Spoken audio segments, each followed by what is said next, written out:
Hello everyone, welcome to An Idiot Aboard. What are we up to today? We're going to correct this mistake today. I'm keeping this box. I made it too small, you may remember from the last video. Put my discs in.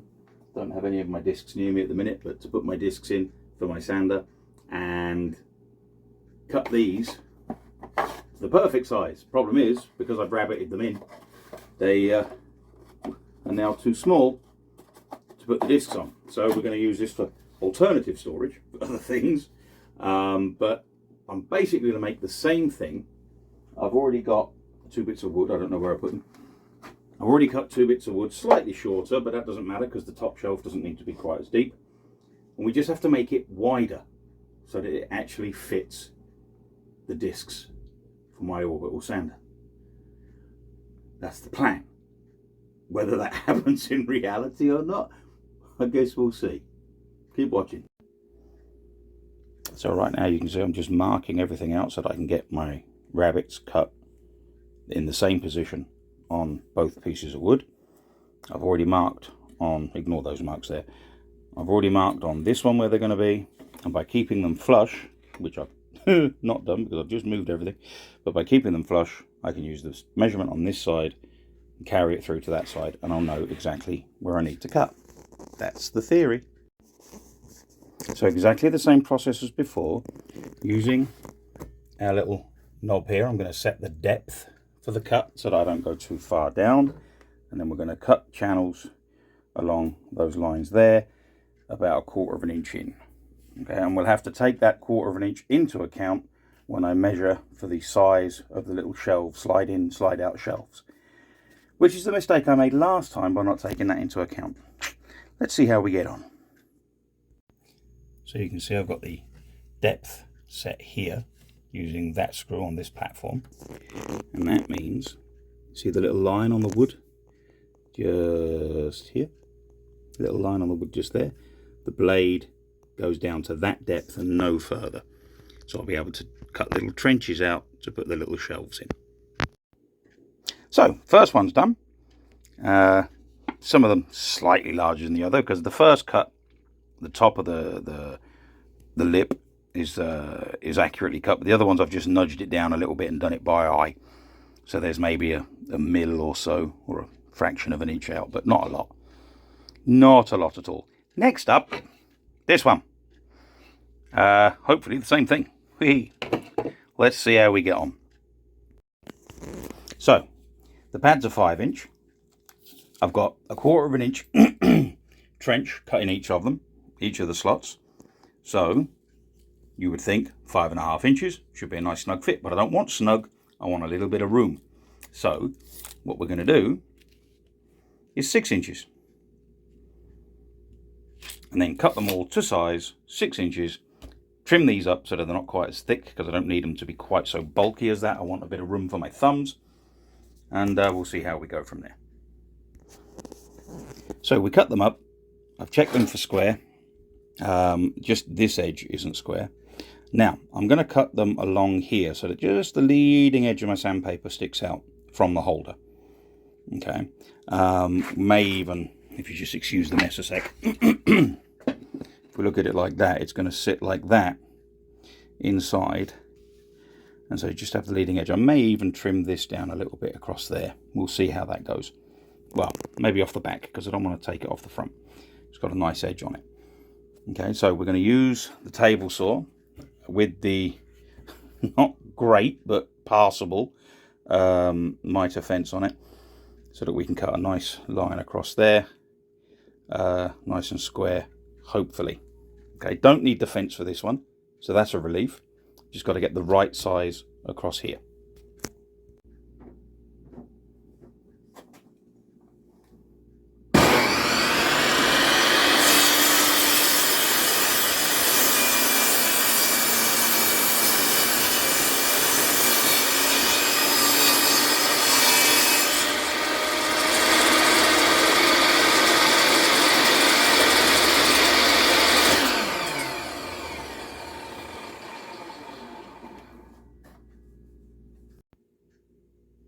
So there we go, 11 of them cut, roughly the same size. Again, roughly, it's shop furniture, doesn't have to be perfect, and I'm still learning so it's never going to be perfect.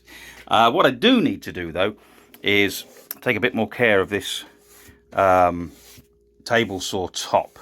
Needs a bit of TLC. I've got to grease it up a little bit because the mitre doesn't slide in there very well. It's actually scratched it in there. Look at that. And that's the one that comes with it, but it scratched it in there. It's the first time I've actually used that in anger, so I'll have to see what the problem is with that. The saw itself cuts perfectly, as you can see, because it's all the saw gets all the credit, not me. Right, because I couldn't get a nice angle for the camera to film it, I've just tacked two larger size, same stuff as the shelves, but just two bigger ones on the back, tacked them down, because none of this is permanent. As I get better, I'm going to improve things and build new ones, but it'll do for now. I've double checked, pads fit. So just on the back, now I've got to put a French cleat along here. I'll use that one from off the wall. That's a nice offcut. I'm never going to use that again. Whack that on the back, cut it to size, and it can go up alongside the odds and sods shelf there.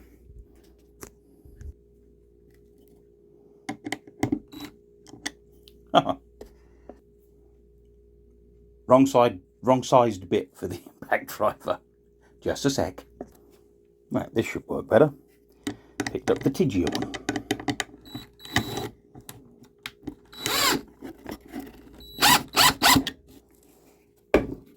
Okay, and get that back on the line, and we can drill and screw just there as well. So for drilling, I've got my countersink bit so that I drill the countersink hole at the same time as I drill the regular hole. I'm drilling the hole because I don't want to split the wood on the other side.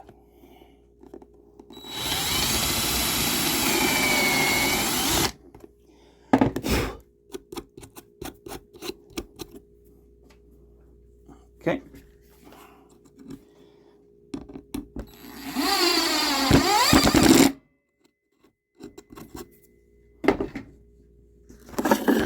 So there it goes.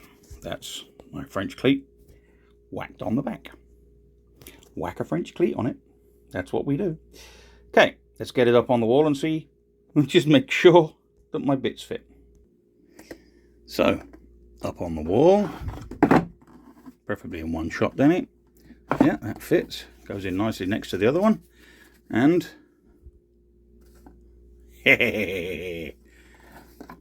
and again, just like the other one, if I want to remove these, make a bigger shelf or whatever, if I've got a certain amount of paper of a certain size, it can go in there. I can remove it, put it back in, whatever I want. Okay.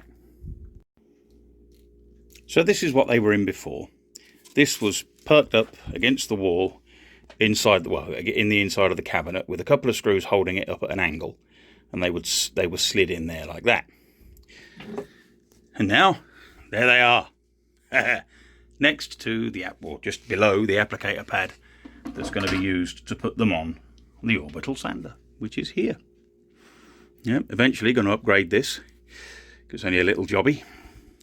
Works though, works quite well for a little Black & Decker. It's a couple, 3 or 4 years old, 5 years old maybe even now. But there we go. That's it. Today's project done and dusted. Especially me, very dusty.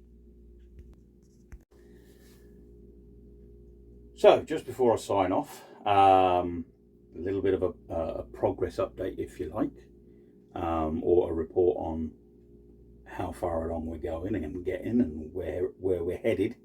I have some pallets coming to me, 2 or 3 pallets from my good buddy Mike Landry, and I'm hoping that they're roughly the right size and the wood is a good enough quality so that I can start on the wall on that side, getting that covered and cleated like this.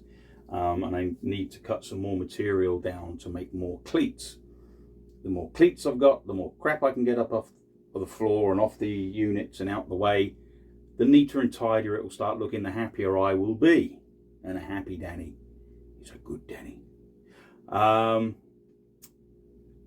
We'll see how that goes. I've got to wait for Mike to get those to me. I'm going to measure up roughly the size I want the boards to be, and because he's got such a variety accessible to him, that we should get something along the right lines. Maybe. If might come through. Anyway, guys, thank you once again for watching, and we'll catch you next time on An Idiot Aboard. Cheers.